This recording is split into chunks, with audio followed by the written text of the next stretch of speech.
जोशीमठ की तरह धंस रहा है Shimla.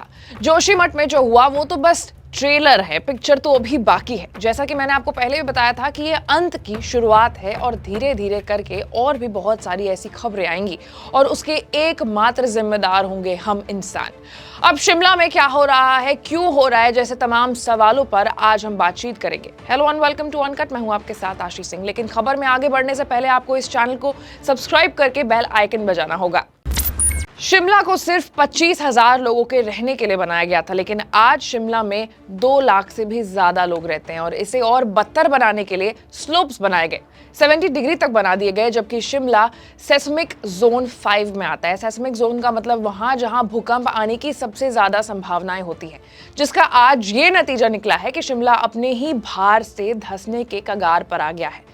Historical bridge, grand hotel, लखर बाजार और लद्दाखी मोहल्ला पुराने शिमला के कोर का 25% से भी ज्यादा सिंकिंग जोन में आता है। अब शिमला के धंसने की कोई एक वजह नहीं है। सबसे पहली वजह जो है वो मैं आपको बताती हूँ। सबसे पहली वजह है कंस्ट्रक्शन, दूसरी सॉइल इरोजन, तीसरा ओवर पॉपुलेशन, चौथा डिफॉरेस्टेशन और पांचवा कटिंग ऑफ स्लोप्स। शिमला का पॉपुलेशन 1971 में 55,000 के करीब था, जो कि अब 2011 में जो आखिरी गिनती हुई थी वो हो गई थी 2,30,000 के आसपास। आबादी बढ़ गई थी। शिमला को अंग्रेजों ने 25,000 लोगों के रहने के लिए ही बसाया था। वेस्टर्न हिमालयाज में मोस्ट पॉपुलेटेड सिटी शिमला ही है, जिसकी डेंसिटी हाईएस्ट है। और अब जाहिर सी बात है कि ये जगह जो है वो घूमने वाली है। टूरिज्म से पैसा कमाने के लिए धीरे धीरे करके यहाँ पर लोग बसना शुरू हो गए, जिसके कारण अब शिमला की कैपेसिटी पूरी हो गई है।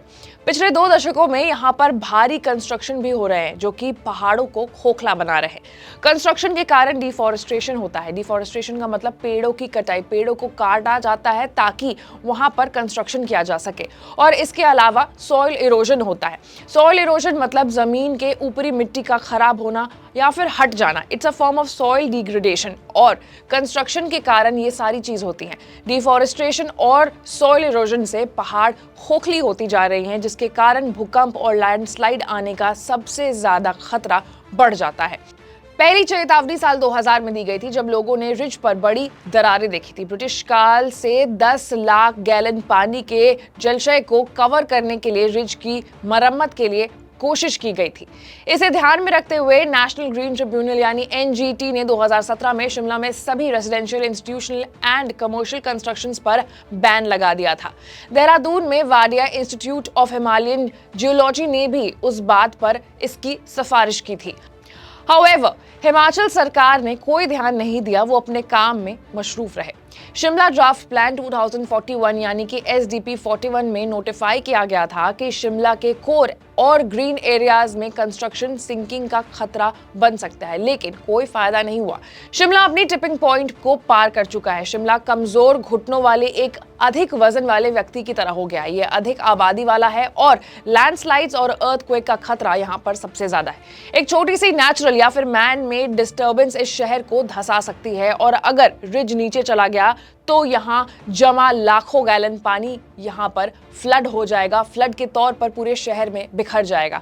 फिलहाल हमने जोशीमठ में देखा कि धीरे धीरे करके जोशीमठ से कर्णप्रयाग तक जो जमीनें हैं वहां पर वो धंस रही हैं और अब ये खबर आ रही है शिमला की।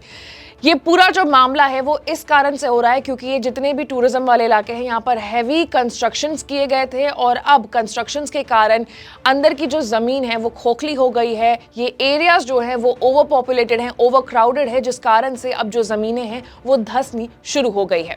ऐसे तमाम बड़े खबरों से अपडेटेड रहने के लिए, एनालिसिस जानने के लिए आपको अनकट को लाइक, सब्सक्राइब और शेयर करना होगा। मैं थी आपके साथ आशीष सिंह।